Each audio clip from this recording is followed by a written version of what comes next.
বন্ধুরা, তোমরা সকলেই জানো ইতিমধ্যে শ্রীলঙ্কায় পৌঁছে গিয়েছে ভারতীয় দল 3টি টি-20 ম্যাচ এবং 3টি ওডিআই ম্যাচের জন্য।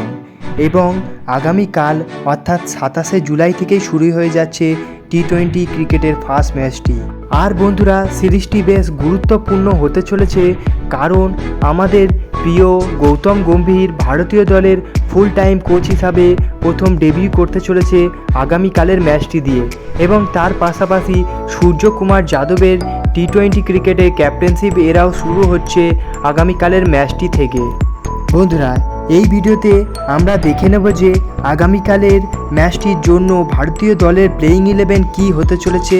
তাই তোমরা ভিডিওটি শেষ পর্যন্ত দেখো, এবং তোমরা যদি আমার চ্যানেলে নতুন হয়ে থাকো এবং ভবিষ্যতে ক্রিকেট রিলেটেড তথা ইন্ডিয়ান ক্রিকেটের সমস্ত নিউজ সবার আগে বাংলায় পেতে চাও, তাহলে চ্যানেলটিকে অবশ্যই করে দাও সাবস্ক্রাইব।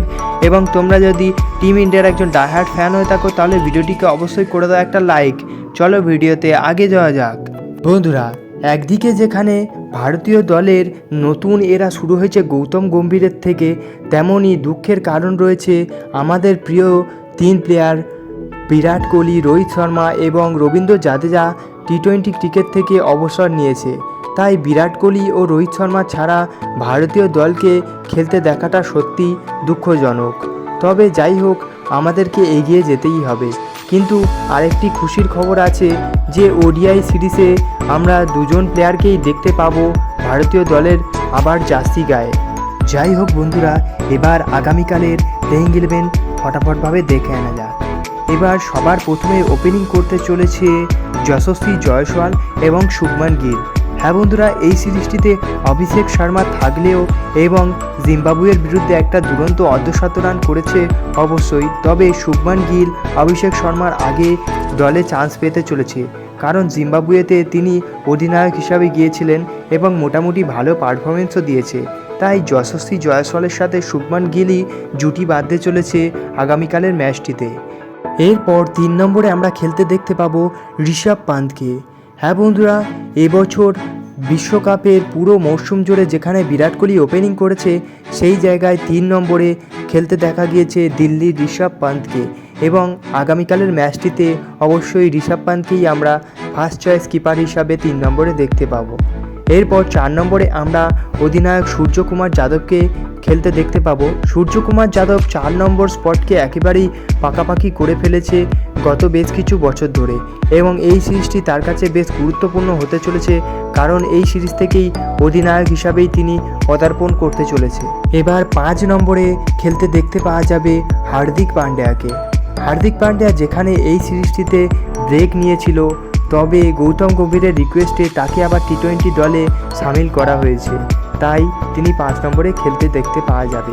তবে তাকে ইনজুরি ফ্রি রাখাটা ভারতীয় দলের কাছে বেশ কঠিন হয়ে পড়বে। এবার 6 নম্বরে খেলতে দেখা যাবে আমাদের সকলের প্রিয় রিঙ্কু সিংকে। বন্ধুরা, যেখানে রিঙ্কু সিং বিশ্বকাপে তার খেলাটা একেবারে পাকা ছিল, কিন্তু শেষ পর্যন্ত তাকে দলে সামিল করা হয়নি। কিন্তু জিম্বাবুয়ের বিরুদ্ধে তিনি তার আবার সেই পুরনো রূপ ধারণ করেছিল এবং সকলকে দেখিয়ে দিল যে বিশ্বের মতো এখন সবচেয়ে ভালো ফিনিশার তাকে কেন বলা হয়।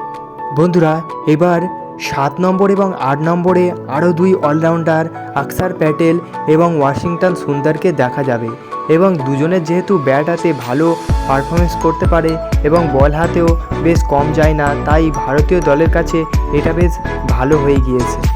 এবার 9 নম্বরে আমরা দেখতে পাবো মোহাম্মদ সিরাজকে ফাস্ট বোলিংয়ে লিড করতে, এবং তার ঠিক পরে 10 নম্বরে হর্ষদীপ সিংকে দেখতে পাওয়া যাবে। বন্ধুরা, জাসপ্রীত বুমরা অবশ্যই টি-20 ওয়ার্ল্ড কাপে ভালো পারফরমেন্স করেছে এবং তার পারফরমেন্সটা সবাই আশাও করেছিল, কিন্তু তার পাশাপাশি কাঁধে কাঁধ মিলিয়ে দুর্দান্ত পারফরমেন্স করেছে হর্ষদীপ সিংও। এবং ভারতের টি-20 বিশ্বকাপ জেতার পেছনে হর্ষদীপ সিংয়েরও অনেকটাই অনুদান আছে। এরপর শেষমেশ 11 নম্বরে দেখতে পাওয়া যাবে রবি বিষ্ণইকে। বন্ধুরা, আমার মতে আগামীকালের ম্যাচটিতে এই দুর্ধর্ষ প্লেয়িং 11 নিয়েই নামতে চলেছে ভারতীয় দল। বন্ধুরা, তোমাদের কি মনে হয় অন্য কোনো প্লেয়ার কি এই লিস্টের মধ্যে মিসিং আছে? বন্ধুরা, তোমাদের মতামত তোমরা কমেন্টে জানাতে পারো, এবং দেখা হচ্ছে অন্য কোনো ভিডিওতে। ততক্ষণের জন্য বাই বাই।